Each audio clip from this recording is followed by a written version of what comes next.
शुरू कर लेते हैं कि कल हमने देखा था कि इरिगेशन क्या है, इरिगेशन वाटर क्या है। उसमें हमने डिफरेंट किस्म की चीज़ें देखी कि हम जो है हमारे पास डिफरेंट वाटर रिसोर्सेज हैं, जिसमें आपके पास आर्टिफिशियल इरिगेशन। सबसे पहले हमने देखा कि इरिगेशन जो है वो आर्टिफिशियल एप्लीकेशन ऑफ वाटर है। उसके बाद फिर हमने देखा जनाब के इरिगेशन के सोर्सेज कौन कौन से हो सकते हैं।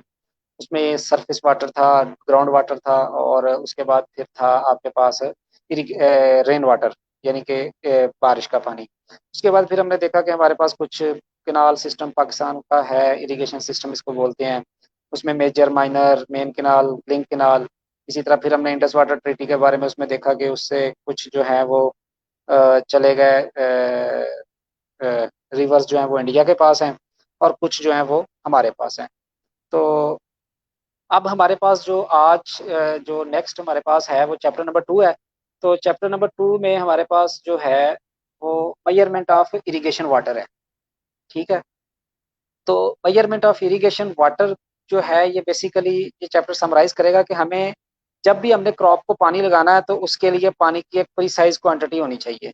ठीक है, ताकि वहाँ पे पौधा जो है उसकी हेल्थ सही रहे, जो भी क्रॉप है वहाँ पे। इसी तरह फिर वहाँ पे जो है वो सॉइल के अंदर वाटर लॉगिंग का प्रॉब्लम ना हो। आप इसी से अंदाजा कर लें कि एक बंदा है जिसको भूख लगी है एक रोटी की, उसको हम 5 रोटियां खिला दें तो जाहिर बात है उसके साथ कोई ना कोई गड़बड़ हो जाएगी। तो इसी तरह same is the issue with the plants. अगर उसको 1 इंच डेप्थ की ज़रूरत है और हम उसको जो है वो 3 4 5 इंच तक पानी अप्लाई कर दें तो देन डेफिनेटली उसके साथ प्रॉब्लम होगा। ठीक है, यानी कि ओवर इरिगेशन जो है,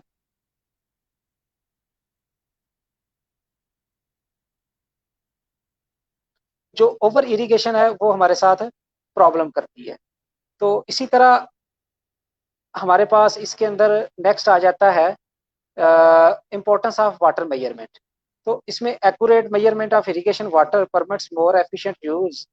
तो इसमें हमें यानी कि ये जो चैप्टर ये इसका चैप्टर 2 का 2.1 टॉपिक है। तो इसके अंदर हमें बताया गया है कि हमने जो भी पानी अप्लाई करना है उसकी एक्यूरेट मेजरमेंट होनी चाहिए।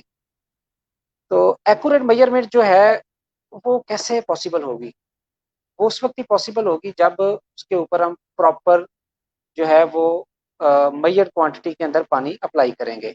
तो मेजर क्वांटिटी के अंदर पानी अप्लाई कैसे होगा, ये हम सारा इस चैप्टर के अंदर देखेंगे। तो इसमें जब हम मेजर क्वांटिटी के अंदर पानी अप्लाई करते हैं तो इसमें हम देखेंगे कि यानी कि क्या क्या उसके अंदर फैक्टर्स आ जाते हैं। उसमें सबसे पहला तो है कि जब पानी किसी भी कन्वेंस सिस्टम में एंटर होता है और फिर पहुंचता है आपके एंड पे, यानी कि जहाँ पे उसने पानी ने स्टोर होना है, तो वहाँ पे और जो उसके दौरान जो वाटर का लॉस होता है, वाटर लॉस होता है, वो उसको कन्वेंस सिस्टम की एफिशिएंसी के साथ हम उसको देखते हैं। यानी कि जो पानी जब इरिगेशन चैनल में एंटर हुआ और जहाँ से फील्ड में एंटर हुआ, यानी कि जब पानी खाले में एंटर होता है, अगर हम उसको सिंपली जो है हम बोलते हैं, और यानी कि किनाल से जब पानी वाटर कोर्स के अंदर डाइवर्ट होता है, उसके बाद फिर जाके पानी जो है वो आगे नेक्स्ट आपके फील्ड में डाइवर्ट होता है। तो जो दोनों का डिफरेंस आता है वो आपके पास वाटर लॉस है ड्यूरिंग कन्वेंस। तो इसको अगर हम आपस में डिवाइड कर लें तो आपके पास कन्वेंस सिस्टम की एफिशिएंसी आ जाती है। ये 2.1 के आप पेज नंबर 2 के ऊपर जाएंगे तो आपके पास कुछ पॉइंट्स लिखे हुए हैं कि the utility of flow measurement in the open channel of tertiary level में be summarized as to determine the flow rate available in the irrigation channel. Irrigation channel के आप अंदर जो है वो फ्लो रेट को मेजर कर सकते हैं उसके अंदर। To evaluate the depth of application of irrigation to a specified field। उसके बाद फिर evaluate कर सकते हैं आप एप्लीकेशन एफिशिएंसी को। देन अब एप्लीकेशन एफिशिएंसी इसमें से कैसे मेजर होगी? यानी कि आपने जो पानी अप्लाई किया है और जो पानी स्टोर हुआ है, दोनों की आप रेशो ले लें, यानी कि water stored over water applied. तो आपके पास क्या आ जाएगी? एप्लीकेशन एफिशिएंसी आ जाएगी। Then to determine the conveyance and overall efficiency of irrigation system. Overall conveyance efficiency का मैंने आपको पहले बता दिया है। तो जो आपके पास है ओवरऑल इरिगेशन एफिशिएंसी, वो कैसे आएगी कि जब पानी किसी भी इरिगेशन सिस्टम में एंटर हुआ है उसके बाद फिर जाके वो कहीं ना कहीं पे स्टोर हुआ है, तो दोनों की अगर आप रेशो लेंगे तो वो आपके पास ओवरऑल इरिगेशन सिस्टम की एफिशिएंसी आएगी। तो इसी तरह आप वाटर लॉस ड्यूरिंग कन्वेंस, ये मैं आपको पहले बता चुका हूँ, इसको भी आप इसमें से निकाल सकते हैं। देन आ जाता है यूनिट्स ऑफ वाटर मेजरमेंट। अब पानी को मेजर करने के दो तरीके हैं। एक तरीका है कि उसको आप एट रेस्ट, यानी कि वो किसी पाउंड के अंदर है, किसी लेक के अंदर है, या फॉर एग्जांपल आप एक ड्रम की एग्जांपल ले लें, पानी वाला एक ड्रम है, उसके अंदर पानी पड़ा हुआ है, वो एट रेस्ट है, तो उसको आपने मेजर करना है। ठीक है, उसके लिए आपके पास यूनिट क्या होगा, आपके पास क्यूबिक मीटर, क्यूबिक फीट, एकड़ फीट, इस तरह का आपके पास यूनिट आएगा। इसी तरह पानी जब measurement of water in motion, अगर वो मोशन में है तो उस वक्त आप उसके पास जो आपके पास यूनिट आएगा वो क्यूबिक मीटर पर सेकंड आ सकता है, क्यूबिक फीट पर सेकंड आ सकता है, क्यूबिक फीट पर मिनट हो सकता है, पर आवर हो सकता है। मीन्स कि जब पानी वहां से गुजर रहा है किसी एक स्पेसिफिक पॉइंट से, तो एक यूनिट टाइम के अंदर वहां से कितना पानी गुजरा है, उसको मेजर करने के डिफरेंट वेज हैं जो हम इस चैप्टर के अंदर देखेंगे। तो नेक्स्ट जो है वो नीचे एक चैप्टर जो है वो टेबल दिया गया है। तो टेबल के अंदर क्या है कि डिफरेंट किस्म के कन्वर्जन फैक्टर्स हैं जो कि मोस्टली जो है वो यूज़ किए जाते हैं इरिगेशन के लिए। इरिगेशन के अंदर तो इसमें सबसे पहले दिया हुआ है मीटर। मीटर को फीट में कन्वर्ट करना हो तो आप उसको 3.28 से मल्टीप्लाई कर देते हैं, यानी कि एक मीटर के अंदर 3.28 फीट होते हैं।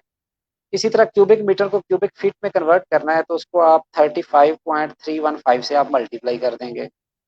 देन अगर आपने क्यूबिक मीटर को लीटर्स में कन्वर्ट करना है तो आप उसको 1000 से मल्टीप्लाई कर देंगे। मीन्स कि एक क्यूबिक मीटर के अंदर 1000 लीटर पानी होता है।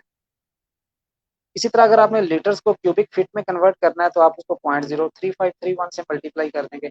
अब ये है कि ये इतनी सारी जो कन्वर्जन है इनको आसानी से याद नहीं किया जा सकता। आप सिंपल देखें कि एक मीटर के अंदर 3.28 फीट होते हैं, तो एक क्यूबिक मीटर के अंदर कितने फीट होंगे, 3.28 मल्टीप्लाई विद 3.28 मल्टीप्लाई विद 3.28, यानी कि क्यूबिक मीटर को हमने क्यूबिक फीट में कन्वर्ट कर दिया तो वो आपके पास तकरीबन 35.315 आ जाएंगे। इसी तरह एक क्यूबिक फीट जो है उसके अंदर 28.3 लीटर्स होते हैं। तो इसी तरह एक क्यूबिक मीटर होगा तो उसके अंदर कितने लीटर्स होंगे, वो 1000 होंगे। ठीक है, यहाँ फिर आप 28.3 थ्री को 35.315 से मल्टीप्लाई करके देखें तो आपके पास 1000 आंसर आ जाता है। इसी तरह एक हेक्टेयर एरिया है, तो एक हेक्टेयर के अंदर यहाँ पे लिखा हुआ है 2.417, ये लिखा हुआ है। इसको वैसे मोस्टली जो हेक्टेयर के अंदर एकड़ जो लिए जाते हैं वो 2.47 लिए जाते हैं, तो यहाँ पे ये इसमें शायद कोई मिस्टेक होगी, लेकिन ये 2.47 या 2.48 दिया जाता है। इसी तरह लीटर पर सेकंड है, तो लीटर पर सेकंड इसको हम गैलन पर मिनट में अगर हम कन्वर्ट कर लेते हैं तो आपके पास 13.199 है। इसी तरह लीटर पर सेकंड को अगर हम क्यूबिक फीट पर सेकंड में कन्वर्ट करते हैं तो 0.0353 है। एक इंच के अंदर 2.54 सेंटीमीटर होते हैं, तो इसी तरह 25.4 मिलीमीटर हो जाएंगे क्योंकि एक सेंटीमीटर के अंदर 10 मिलीमीटर होते हैं। इसी तरह एक वाट जो है वो फुट पाउंड पर सेकंड इसका यूनिट आगे दिया हुआ है, तो 0.736। एक वाट जो है वो 0.0, इसको अगर हम एचपी में कन्वर्ट करेंगे तो एक वाट को हम मल्टीप्लाई कर देंगे 0.0134 के साथ, तो आपके पास ये वाट के अंदर वाट जो है वो एचपी में कन्वर्ट हो जाएगा। इसी तरह एक एचपी जो है वो तकरीबन 746 वाट के बराबर होता है। क्या आप इसको यहाँ इसके साथ एक से डिवाइड कर दें तो आपके पास 746 आंसर आ जाएगा उसका। देन इसका अगर हम पेज नंबर 2 देखते हैं इसी बुक का, तो पेज नंबर 2 के अंदर अब आगे ये कुछ यूनिट्स जो कि मैंने आपको बता दिए हैं, लेकिन ये यहाँ पे दिए हुए हैं कि किलोवाट को एचपी के अंदर कन्वर्ट आपने कैसे करना है, एकड़ को स्क्वायर फीट में 43560 स्क्वायर फीट होते हैं एक एकड़ के अंदर। इसी तरह 4846 आई थिंक ये इसके अंदर स्क्वायर मीटर्स होते हैं। इसी तरह एक हेक्टेयर के अंदर 10,000 स्क्वायर मीटर होते हैं, या आप इसको एक वन किलोमीटर भी कह सकते हैं, 1 स्क्वायर किलो। ओके जी। उसके बाद आ जाता है वॉल्यूम यूनिट्स। कोई भी चीज़ जो है उसका, यानी कि अगर हम लिक्विड जो भी है उसको हम वॉल्यूम के अंदर मेजर करते हैं, तो वॉल्यूम को हम जो है वो कैसे डिफरेंट, यानी कि अब एक आपके पास हेक्टेयर है, एक मीटर है, तो उसको हम वॉल्यूम यूनिट्स में कैसे कन्वर्ट करेंगे, इसमें ये सारा बताया गया है। कहता है volume can be measured in a number of units but they commonly used in the field are defined as follows. तो हेक्टेयर मीटर, यानी कि एक हेक्टेयर के अंदर एक मीटर पानी अगर आप खड़ा कर दें तो वो 1 हेक्टेयर मीटर होगा, जो कि तकरीबन 10,000 क्यूबिक मीटर के बराबर होगा। पूरा बल्कि 10,000, क्योंकि एक हेक्टेयर के अंदर हमने देखा है कि 10,000 स्क्वायर मीटर होते हैं। तो 10,000 square metre multiply with 1 metre, 10,000 cubic metre. इसी तरह एक एकड़ फीट के अंदर जो है वो 43,560 क्यूबिक फीट होते हैं। क्योंकि एक एकड़ के अंदर 43,560 स्क्वायर फीट होते हैं, तो उसको 1 से मल्टीप्लाई करेंगे तो वो 43,560 आ जाएगा।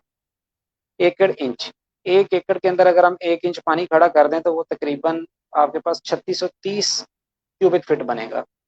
यानी कि आप 1 इंच जो है वो 1/12, यानी कि 1 फुट के अंदर 12 इंच होते हैं। तो उसको आप मल्टीप्लाई कर लेंगे तो वो आपके पास उसका आंसर आ जाएगा। देन उसके पास आपके पास आ जाता है 1 SFD। ठीक है, तो वन ये बेसिकली SFD जो है ना, ये बड़ा कॉमन क्वेश्चन है कि 1 SFD इज इक्वल टू, तो ये 86,400 क्यूबिक फीट होता है इसका आंसर। ठीक है, मतलब कि एक दिन के अंदर, यानी कि एक स्क्वायर फीट, ये basically square feet per day है, यानी कि एक दिन के अंदर कितने स्क्वायर फीट पानी वहां से गुजरा है, तो वो 86,400 क्यूबिक फीट उसका आंसर आएगा। ठीक है, क्योंकि ये मैं स्क्वायर फीट कह रहा था, cubic feet, 1 cubic feet multiply by 24, ये 24 आवर्स हैं। उसके बाद फिर 3600 सेकेंड है, क्योंकि एक आवर के अंदर 3600 सेकेंड होते हैं। आप इससे हिसाब लगाएं कि एक आवर के अंदर आपके पास 60 मिनट्स होते हैं और 1 मिनट के अंदर 60 सेकेंड्स होते हैं। तो दोनों को मल्टीप्लाई करें तो एक आवर के अंदर 3600 सेकेंड बनेंगे। तो इसको आप 3600 सेकेंड 1 घंटे के हो गए, मल्टीप्लाई विद 24 कर दें तो आपके पास 86,400 आंसर आ जाएगा आपके पास। ठीक है, सेकंड सेकंड के साथ कट जाएगा, बाकी आपके पास 86,400 बच जाएगा। देन इसके अंदर नेक्स्ट टॉपिक आपके पास आ जाता है 2.2.2, फ्लो रेट और डिस्चार्ज यूनिट। तो फ्लो रेट बेसिकली क्या है कि कोई भी जब पानी किसी जगह से गुजर रहा है, एक यानी कि आप एक जगह, आपके पास डिफाइंड जगह है, तो वहां से 1 सेकंड के अंदर, 1 मिनट के अंदर, 1 घंटे के अंदर कितना पानी गुजरा उसका फ्लो रेट बोलते हैं। यानी कि क्यूबिक फीट पर सेकंड, लीटर पर second, cubic metre per second, ये आपके पास उसका फ्लो रेट है। तो सबसे पहले आपके पास ये दिया हुआ है लीटर पर second. If volume of 1 litre of water is passing through a given cross section in 1 second, the discharge is called 1 litre पर सेकंड। कॉमनली इसको हम LPS लिखते हैं। ठीक है, यानी कि लीटर पर सेकंड। इसी तरह क्यूबिक फीट पर सेकंड है, इसको हम क्यूसिक भी बोलते हैं। यानी कि एक क्रॉस सेक्शन के अंदर 1 क्यूबिक फीट पानी 1 सेकंड के अंदर गुजरता है, तो उसको हम 1 क्यूसिक बोलते हैं। इसी तरह फिर क्यूबिक मीटर पर सेकंड है, इसको हम क्यूमिक बोलते हैं। क्यूमिक जो है is not an international unit, ये लोकल यूनिट है। ठीक है, तो 1 cubic metre of volume water is passing through a cross section channel in 1 second, discharge will be 1 cubic metre per second. और क्यूमिक, क्यूमिक इसको हमने अपना यानी कि लोकल लैंग्वेज में जिस तरह क्यूसिक लिखा गया इसी तरह क्यूमिक लिख दिया है।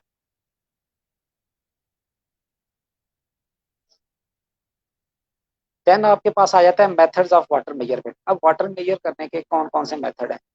तो इसमें सबसे पहले आपके पास वेइंग मेथड है। कोई भी चीज़ आपने मेजर करनी हो, आप उसका सिंपली वेट कर लेते हैं, आपके पास उसका आंसर आ जाता है। जबकि वॉल्यूम अगर हमने मेजर करना है तो वॉल्यूम में तो वेट नहीं ना होता। यानी कि हम बोलते हैं कि जनाब 1 लीटर, 1 लीटर दूध हो ना, तो हम उसको 1 किलो बोल देते हैं, वो गलत है। वो बेसिकली 1 लीटर है। 1 लीटर का वॉल्यूम जो है इट विल बी डिफरेंट। ठीक है, इसको डेंसिटी के साथ जो है वो कंपेयर किया जाता है। तो वेइंग मेथड है सबसे पहले। तो वेइंग मेथड में आपके पास क्या कहता है कि measurement of quality of water और any fluid can be made in term of weight of fluid. यानी कि उसको हम डब्ल्यू, कोई भी यानी कि वॉल्यूम है उसका, वाटर है, आपके पास पानी है या कोई भी चीज़ लिक्विड है, आप उसका जो है वो एक एक स्पेसिफिक पॉइंट से वो एक गिवन पीरियड ऑफ टाइम में गुजर रही है, तो आप उसका क्या कहते हैं कि टोटल वेट ऑफ वाटर, वहाँ से कितना पानी का वजन गुजरा है divided by unit weight of water. For example वहाँ से आपके पास से जो है ना वो गुजर गया 2 kg पानी गुजर गया, तो उसका आप यूनिट वेट देख लें, यूनिट वेट कितना है उसको आप उसके साथ डिवाइड कर देंगे, तो आपके पास क्या आ जाएगा, वॉल्यूम ऑफ वाटर आ जाएगा। ठीक है, नीचे इसके न्यूमेरिकल्स हैं। ठीक है, इसको आप VW is equal to WW/RW इसको लिखा हुआ है। तो इसको आप फ्लो रेट को आप जो है वो VW/T से आप निकाल सकते हैं। यानी कि फ्लो रेट डिस्चार्ज जो है वो क्या है, volume of water divided by time, एक स्पेसिफिक टाइम के अंदर कितना पानी वहां से गुजरा है। देन आपके पास नेक्स्ट है इसमें कहते हैं कि द वॉल्यूमेट्रिक और flow measurement in term of weight are very accurate and can be used in hydraulic laboratory. जितनी भी हाइड्रोलिक लेबोरेटरीज हैं उनके अंदर जो है वो वेइंग मेथड ही मोस्टली यूज़ किया जाता है। ठीक है, और इसको आप ये चीज़ें अंडरलाइन की हुई हैं, अगर आपके पास मेरे वाली स्कैंड बुक है तो उसके अंदर चीज़ें अंडरलाइन हैं।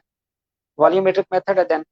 वॉल्यूमेट्रिक मेथड जो है ये मोस्ट कॉमनली यूज्ड है, और इसको हम जो है वो कहीं पे भी अप्लाई कर सकते हैं। आपके पास मोबाइल होता है उसके अंदर स्टॉप वॉच है, तो आप स्टॉप वॉच यूज़ करें किसी भी जगह पे, यानी कि volume of reservoir divided by time. ठीक है, तो आपके पास क्या आ जाएगा, फ्लो रेट आ जाएगा, जिसको वॉल्यूमेट्रिक मेथड से आप निकाल रहे हैं। फॉर एग्जांपल आप रेजरवायर के अंदर ना आप निशान लगा लेते हैं कि उसकी लेंथ कितनी है, विड्थ कितनी है और डेप्थ कितनी। उसके बाद आप उसको चारों तरफ से बंद कर देंगे, कहीं से उसमें से पानी जो है वो लीक आउट ना हो, और ट्यूबवेल को ऑन कर दें। साथ ही जैसे ही आपने ट्यूबवेल को ऑन किया है आपने स्टॉप वॉच भी ऑन कर दें। जैसे ही आप स्टॉप वॉच ऑन करेंगे और उधर से डिस्चार्ज होना होगा, जैसे ही वो आपके स्पेसिफिक पॉइंट तक पानी पहुंचेगा जितनी आपने डेप्थ मार्क की, आप स्टॉप वॉच बंद कर दें। तो सिंपली अब आपने लेंथ विड्थ और डेप्थ को निशान लगाया हुआ है, ऑलरेडी मेजर किया हुआ है।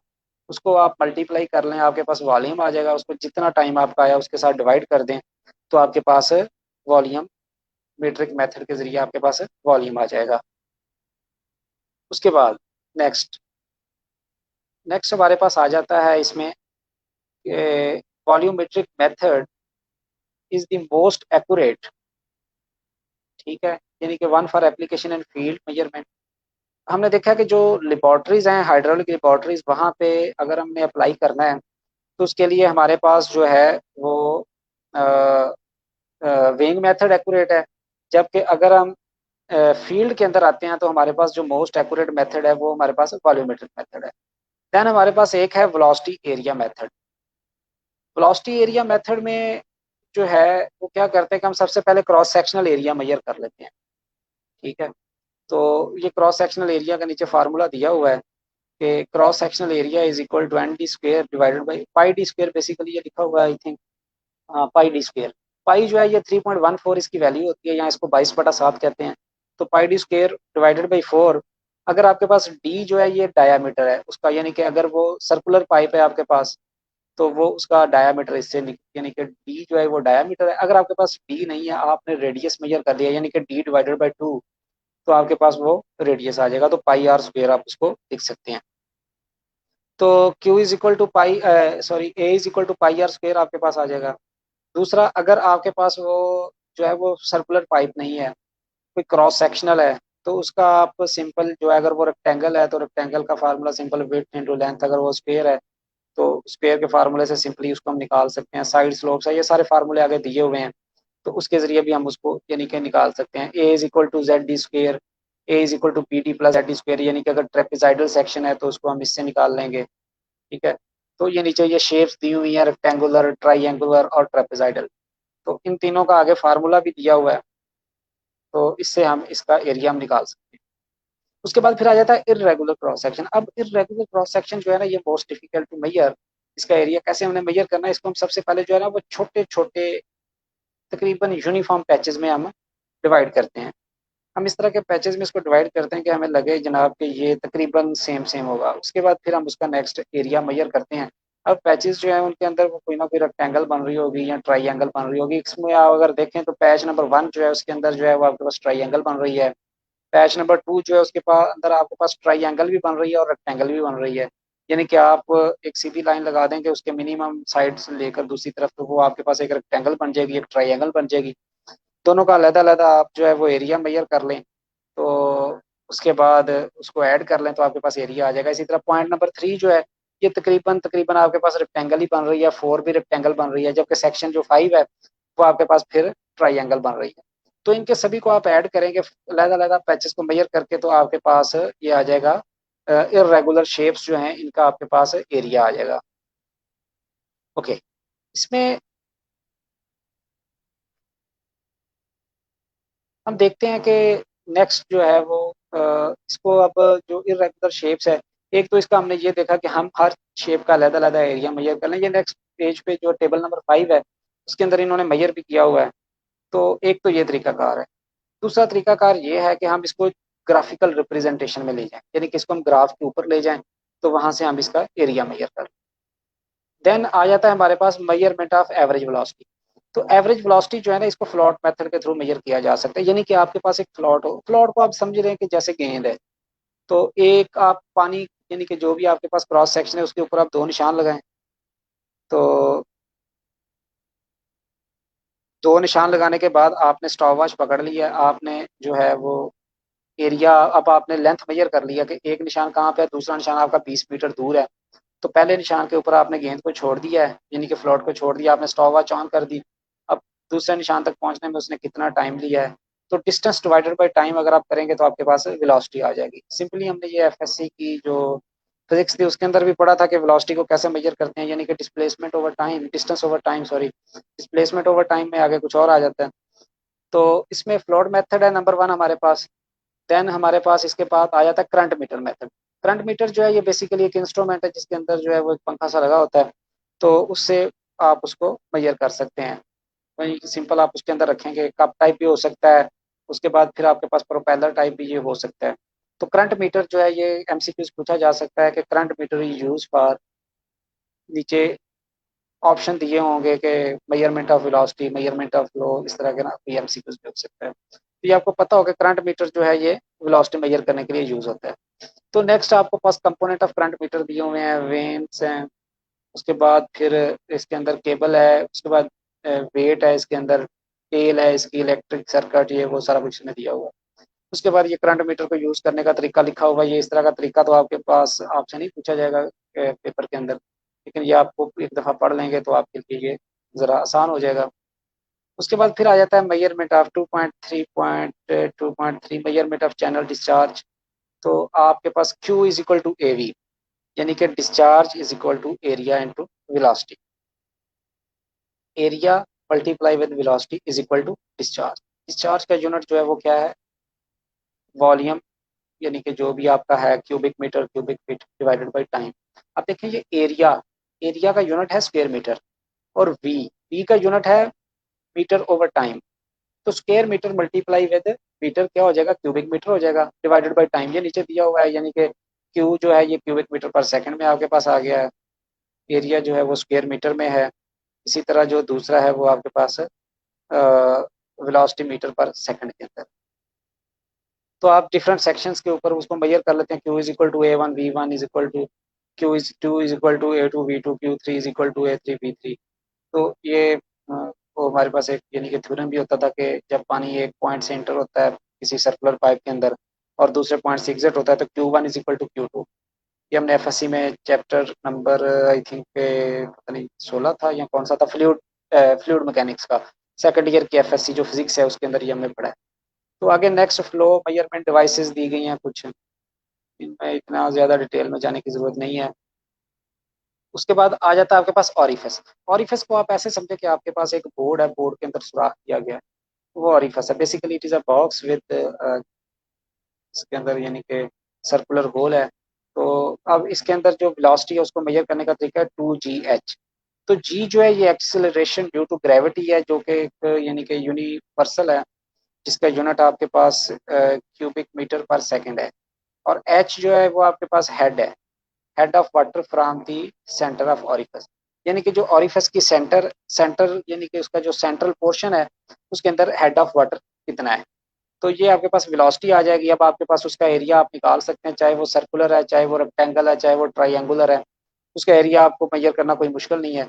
तो आप उसका एरिया निकाल लेंगे तो Q is equal to AV, यानी कि वेलोसिटी आपने मेजर कर ली √2GH से, और एरिया आपने मेजर कर लिया अपने जो सिंपल मेथड है उसके ज़रिए, तो आपके पास Q निकल आएगा। देन आपके पास आ जाता है आगे नेक्स्ट पेज पे, ये वही चीज़ है जो मैं अभी आपको बता के आया हूँ, ठीक है। और इसके बाद अब जो है ना आपके पास इसमें फ्लू जो ऑरिफिस है ना इसके अंदर भी आगे फिर कुछ चीज़ें हैं कि पार्शली फ्लूइड है, यानी या सबमर्ज्ड है। इसी तरह आपके पास ना इसके अंदर यानी कि हो सकता है वो फुल भरा हुआ हो, ठीक है। ये इसमें ये दिया हुआ है Q इज इक्वल टू, यानी कि अगर कहता है कि the considering the friction and construction the actual discharge QA through a freely flowing small orifice. यानी कि फ्रीली फ्लो कर रहा है, वो सबमर्ज्ड नहीं है उसके अंदर, यानी कि पानी जो है ना उसकी, यानी हो सकता है वो सेंटर तक भरा हो, 75% भरा हो। तो उसके लिए ये दिया गया formula CD A √2GI। C D जो है इसकी इसकी रेंज जो है ये 0.6 से 0.8 है। ये डिपेंड करती है पोजीशन ऑफ ऑरिफस।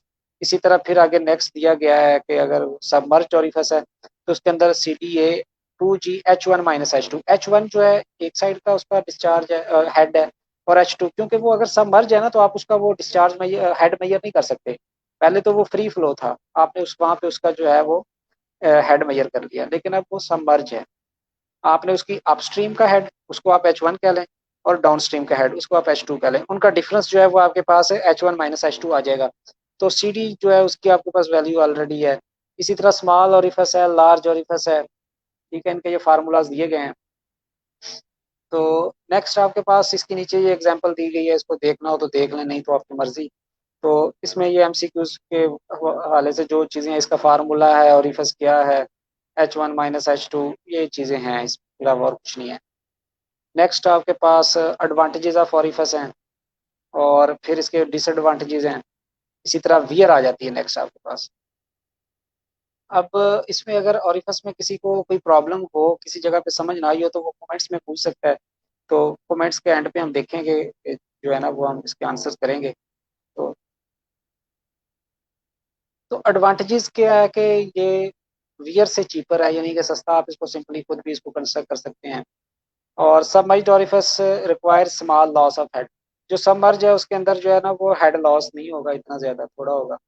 ठीक है, उसके बाद फिर आ जाता है disadvantages of orifice. Head loss due to friction is higher than in flume than that in flume. यानी कि इसके जो फ्रिक्शन लॉसेज हैं वो ज़्यादा हैं। उसके बाद फिर नेक्स्ट इसका जो है उसके अंदर डेब्रिज वगैरह इस तरह का सिल्टेशन का ये इशू भी है। उसके बाद नेक्स्ट आई थी वियर। वियर जो है ये बेसिकली जो है ये कंस्ट्रक्ट की जाती है चैनल के अंदर के, यानी कि आप ऐसा समझ लें कि पानी आ रहा है खाले के अंदर, तो आगे जो है वो पट्टी का एक बंद बना दिया जाता है। पट्टी का एक बंद बना हुआ है, तो आप उस बंद से पीछे जो पानी है उसके साथ आगे रुकना शुरू हो जाएगा। एक वक्त ऐसा आएगा कि वो बिल्कुल उस बंद के बराबर हो गया है, और फिर वो बंद के ऊपर से फ्लो होना शुरू हो जाएगा। तो इस वक्त आप समझें कि जो आपका बंद है वो आपके पास वियर है। तो वियर की भी आगे जो है ना वो डिफरेंट किस्म की टाइप्स हैं। इसमें सबसे पहले आ जाता है कि इसको हम जो है शेप के हिसाब से हम इसको कर सकते हैं क्लासिफाइड। ठीक है, तो ये शार्प क्रस्टेड वियर हो सकती है। इसी तरह फिर हम उसको उसकी लेंथ के हिसाब से जो है हम उसको क्लासिफाइड कर सकते हैं। सप्रेस्ड वियर हो सकती है, और इसके ये नीचे पॉइंट्स इसके अंदर लिखे गए हैं। उसके बाद फिर कॉन्ट्रैक्टेड वियर हो सकती है। इसी तरह फिर इसको अगर हम शेप के हिसाब से अगर हम करेंगे तो इसमें ये आ जाएगी आपके पास रेक्टेंगुलर वियर, यानी कि अगर वो जो आपने उसके अंदर पानी के रास्ते में आपने रुकावट खड़ी की हुई है वो रेक्टेंगुलर फॉर्म में है तो वो रेक्टेंगुलर वियर है। अगर वो आपके पास ट्राइएंगुलर है तो वो ट्राइएंगुलर वियर है। अगर वो ट्रेपेजाइडल की फॉर्म में है तो वो ट्रेपेजाइडल वियर है। तो इनके ये अलग-अलग ये फार्मूलाज दिए गए हैं। रेक्टेंगुलर वियर के लिए क्या है कि Q is equal to 2/3 CD √2G LH⁻³ L जो है ये लेंथ है, यानी कि जितनी उसकी बंद या जो भी वियर है उसकी लेंथ है। एच जो है उसके अंदर हेड है जो भी पानी का। ठीक है, और 2G, ये जी वही है 9.88, और इसका आपने अंडर रूट ले लिया है। और CD जो है ये आपके पास ये इसके अंदर जो डिस्चार्ज कॉफिशिएंट है वो है। ठीक है, तो इसी तरह फिर अगर हम नेक्स्ट चलते हैं तो नेक्स्ट हमारे पास आ जाता है suppressed wear. Suppressed rectangular wear, यानी कि रेक्टेंगुलर वियर जो है वो सप्रेस्ड भी हो सकती है, कॉन्ट्रैक्टेड भी हो सकती है।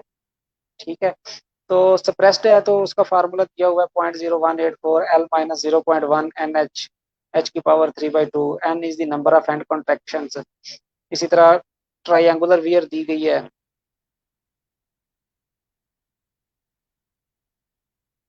देन आपके पास ट्राइएंगुलर वियर है, ट्रेपेजाइडल वियर है। इसके अब आपको नेक्स्ट जो है वो एडवांटेजेस और डिसएडवांटेजेस दिए गए हैं। ये आपको पता हो कि क्या है कि greater accuracy of discharge measurement, simplicity and ease of construction, non obstruction of floating material, और ड्यूरेबल है। जबकि अगर हम उसमें देखें जो फ्लूम है तो उसके अंदर जो भी उसके अंदर पानी के अंदर मटेरियल आता है वहाँ पे वो ऑब्स्ट्रक्शन कोई ना कोई क्रिएट करेगा। और डिसएडवांटेज क्या है कि इसके अंदर हेड लॉस जो है वो कंसीडरेबल होगा तो आप मेजर कर सकें, और requirement of considerable loss of head makes there use limited in areas having low topographic slope, यानी कि जहाँ पे टोपोग्राफिक स्लोप नहीं है, स्लोप कम है, वहाँ पे इसको मेजर यूज करना थोड़ा सा टफ होता है। उसके बाद deposition of gravel and the silt in upstream of wear, यानी कि जो अपस्ट्रीम है वहाँ पे अब जो है ना वो पानी यानी कि वो खड़ा होना शुरू हो जाता है, यानी कि हेड राइज करना शुरू हो जाता है, तो पानी जो है वहाँ पे पहले वो रेस्ट की पोजीशन में है, तो वहाँ पे उसके अंदर जितनी भी वो उसके अंदर सिल्टेशन वगैरह वहाँ पे यानी कि उसके अंदर जो भी ग्रेवल है, सिल्ट है, तो वहाँ पे वो डिपॉजिट होना शुरू हो जाती है। इसके बाद नेक्स्ट आपके पास ये कुछ इसके न्यूमेरिकल्स दिए गए हैं। ये इंजीनियरिंग वाले के तो ये सारे पता होंगे, उन्होंने पहले ये पढ़ी हुई हैं चीज़ें, लेकिन जो एग्री साइंसेज के लोग हैं इनको देख लें एक नज़र, लेकिन ये करने वाली चीज़ें नहीं है। उसके बाद फ्लूम आ जाता है। फ्लूम जो है ये इसकी भी आगे ना 3-4 टाइप्स हैं, उसमें आपके पास आ जाता है पार्शल फ्लूम है, उसके बाद कट थ्रॉट फ्लूम है, ब्रॉड क्रस्टेड वियर फ्लूम है, और डबल थ्रॉटेड फ्लूम होता है। तो पार्शल फ्लूम जो है ये आर पार्शल ने डिज़ाइन किया था 1953 में, तो इसकी आगे ये फिगर दी हुई है, सबसे ज़्यादा यूज़ होने वाला है, सबसे ज़्यादा यूज़ होता है। इसी तरह फिर आगे आ जाता है इसका अंदर हमने फ्लूम के अंदर डिस्चार्ज कैसे मेजर करना है, तो इसका हम जो है वो अपस्ट्रीम और डाउनस्ट्रीम का हेड हम नोट करते हैं, उसके हम रेशो लेते हैं, तो वो रेशो जो है ना उसका एक आगे फिर इसका ना एक टेबल है फ्लूम का, तो वहाँ से हम जो है वो इसकी वैल्यू देखते हैं HB/HA की, उस रेशो के अगेंस्ट क्या वैल्यू है, देन इसका जो है ना वो मेजर होता है डिस्चार्ज। तो ये नीचे इसके एडवांटेजेस और डिसएडवांटेजेस दिए गए हैं, और उसके बाद फिर आ जाता है आपके पास कट थ्रॉट फ्लूम, इसमें भी वैसे ही है। इसकी अब जो है ना वो मैनी साइज हैं, सच एज 438 × 3 फीट, ठीक है। इसी तरह डिफरेंट यानी कि ना ये इसके साइजेस में ये अवेलेबल होता है, यानी कि थ्रॉट के साइज के ऊपर the size of cut throat flume is specified by internal width of throat, और उसकी लेंथ जो है उसके हिसाब से इसको स्पेसिफाइड किया जाता है। इसके एडवांटेजेस और डिसएडवांटेजेस दिए गए हैं। उसके बाद फिर आ जाता है selection of cut throat flume, आपने इसको सिलेक्ट कैसे करना है। देन है आपके पास ओरिएंटेशन फॉर लेवलिंग, तो इसको आपने जब फ्लूम लगाना जो होता है ना वहाँ पे इसकी लेवलिंग जो है ये one of the important thing के, इसको आपने लगाना कैसे है डिस्चार्ज मेजर करने के लिए, ये नहीं हो कि वो लेवल ना हो तो फिर वो डिस्चार्ज आपसे सही मेजर कर सकते। ये नीचे इसके इंस्टॉलेशन का तरीका लिखा हुआ है सारा, ये 12 पॉइंट्स हैं। उसके बाद फिर सबमर्जेंस है, यानी कि submerge in flow measurement submergence is defined by the ratio of downstream head and upstream head HB/HA, तो ये सबमर्जेंस है। अब ये एमसीक्यूज भी हो सकता है कि रेशियो ऑफ डाउनस्ट्रीम और अपस्ट्रीम हेड जो है वो क्या है, तो वो आपको पता हो कि ये सबमर्जेंस है।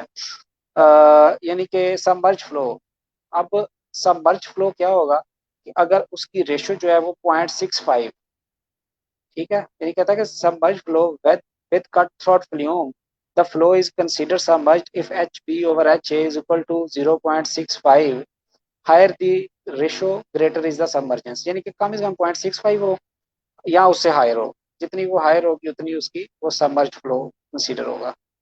आई थिंक आप सबमर्ज समझ रहे होंगे, सबमर्ज क्या होता है, फ्लो फ्री क्या होता है, क्योंकि ये हम पहले जो आपका ऑरिफिस वाला पोर्शन था उसके अंदर भी हम इसको देखते।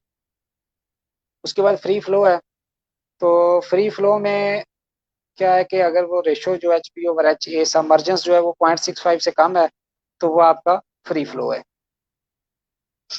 उसके बाद फिर आ जाता है broad crested weir flume, BCW flume है। उसके बाद फिर interpretation of discharge data through flume, ये इसमें दिया गया, ये पढ़ने वाली चीज़ें हैं बस, इससे और ज़्यादा कुछ नहीं है, ठीक है। तो this was all about chapter number 2, जिसके अंदर हमने देखा है कि डिस्चार्ज मेजर करने के कितने तरीक़ाकार हैं, डिफरेंट तरीक़ाकार से हम डिस्चार्ज मेजर करते हैं।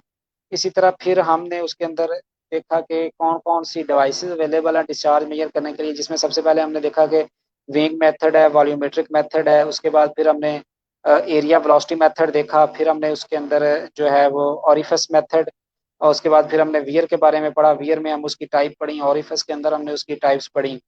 इसी के बाद फिर हमने आगे नेक्स्ट जो है वो देखा कि जो वियर है उसके अंदर क्या क्या है, उसके अंदर आपके पास हो सकती है रेक्टेंगुलर, ट्राइंगुलर और ट्रेपेजाइडल वियर हो सकती है। इसी तरह फिर हमने उसमें नेक्स्ट जो है वो हमने फ्लूम के बारे में पढ़ा, कट और फ्लूम है। इसी तरह आपके पास जो है वो इसकी सबमर्जेंस हमने देखी है, ब्रॉड क्रस्टेड वियर फ्लूम हमने देखा है। इसी तरह हमने डिफरेंट चीज़ें देखी हैं। अब आपने इस चैप्टर को तैयार ऐसे करना है जैसे आप एमसीक्यूज की तैयारी करते हैं। इसको एक दफ़ा पढ़ें, जो चीज़ आपको इंपॉर्टेंट लगती है उसको हाईलाइट करें, सिलेक्टिव स्टडी ना करें, इसको अच्छे तरीके से पढ़ें। देन ही पॉसिबल है कि आप जो है वो अच्छे तरीके से अच्छे मार्क्स ले सकेंगे। तो आपने कोई चीज़ छोड़नी नहीं है, हर चीज़ को अच्छे तरीके से करना है। तो this was all about chapter number 2 of irrigation and drainage work. और हम थोड़ी देर बाद दोबारा